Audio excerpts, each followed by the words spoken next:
वज़ीर दफ़ा को बेसिकली अनफॉर्चुनेटली प्रॉब्लम यही है ना कि वज़ीर दफ़ा पता नहीं कौन सा चूरन खा के बैठते हैं। उनको ये नहीं पता कि बॉर्डर सिक्योरिटी जो है वो फेडरल गवर्नमेंट का काम है।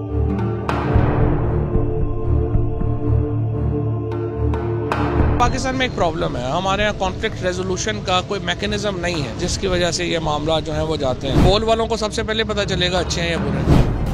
सब्सक्राइब करें और बेल दबाएं ताकि कोई खबर रह न जाए। अस्सलाम वालेकुम नाज़रीन, मैं आपका मेज़बान अनस कुंदर, आप देख रहे हैं बोल न्यूज़। नाज़रीन हमारे साथ मौजूद है पाकिस्तान तहरीक इंसाफ के रहनुमा फवाद चौधरी साहब, उनसे बात करते हैं। सर ये बताएं कि नंबर्स पूरे हैं और कब तक आप एतमाद का वोट ले रहे हैं? कितने जो लोग हैं वो पाकिस्तान में मौजूद नहीं है? नहीं, अब वो 4 थे नहीं थे मौजूद, अब वो आ गए हैं। अब हम तैयार हैं इंशाल्लाह 187 लोग इंशाल्लाह चीफ मिनिस्टर साहब को कॉन्फिडेंस का वोट देंगे। सर ये बताएं कि पाकिस्तान के अंदर जो अमन की सूरत हाल है वो खराब होती जा रही है, दहशतगर्दी के जो वाक़यात हैं वो बढ़ते जा रहे हैं। वज़ीर दफ़ा साहब वो ये बात करते हैं कि सूबाई हुकूमतें इसकी जिम्मेदार हैं, वाकई इसकी बात? देखिए, वज़ीर दफ़ा को बेसिकली अनफॉर्चुनेटली प्रॉब्लम यही है ना कि वज़ीर दफ़ा पता नहीं कौन सा चूरन खा के बैठते हैं। उनको ये नहीं पता कि बॉर्डर सिक्योरिटी जो है वो फेडरल गवर्नमेंट का काम, और पुलिस जो जिम्मेदार है, जो CTT जिम्मेदार है, इन्होंने पंजाब इसको KP गवर्नमेंट को 1 रुपया नहीं दिया। 120 अरब रुपया इन्होंने उनको देना है, ताकि CTT वालों के पास गोलियां ही नहीं है। उनके बुरे हालात हैं क्योंकि ये फेडरल गवर्नमेंट उनका शेयर ही नहीं रोक के बैठी हुई है। ये पैसे देंगे तो वो अपने आप को मैनेज करेंगे, और बॉर्डर सिक्योरिटी जो है वो वैसे ही वजारत दफा का काम। सर ये बताएं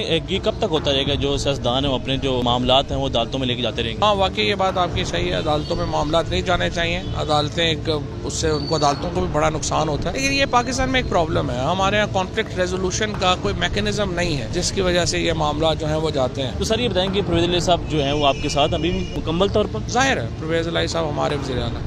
बुज़दार साहब बेहतर थे या परवेज़ इलाही साहब? अपनी अपनी चीजें होती हैं, हर बंदा अपने मुताबिक चलाता है, इसीलिए लोगों वोटों में जाएंगे पता चल जाए। सर खान साहब ये बात करते हैं कि बाजवा साहब कसूरवार है रजीम चेंज के, मैशत उनकी वजह से दबाव हुई, और फिर खान साहब ने ये भी कहा कि अगर मैं वापस आऊंगा तो बाजवा साहब के खिलाफ कोई कार्रवाई नहीं करूंगा। ये कैसे? देखिए, कार्रवाई कहाँ हो सकती है? क्यों सर? होनी भी नहीं चाहिए। अब जो बायगॉन्स और बायगॉन्स, बस ठीक है, आगे चले।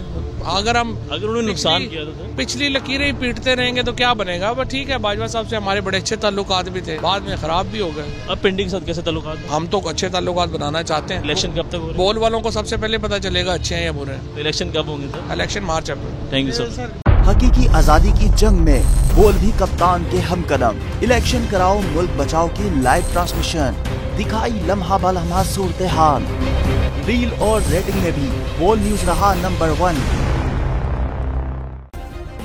सब्सक्राइब करें और बेल दबाएं ताकि कोई खबर रह न जाए।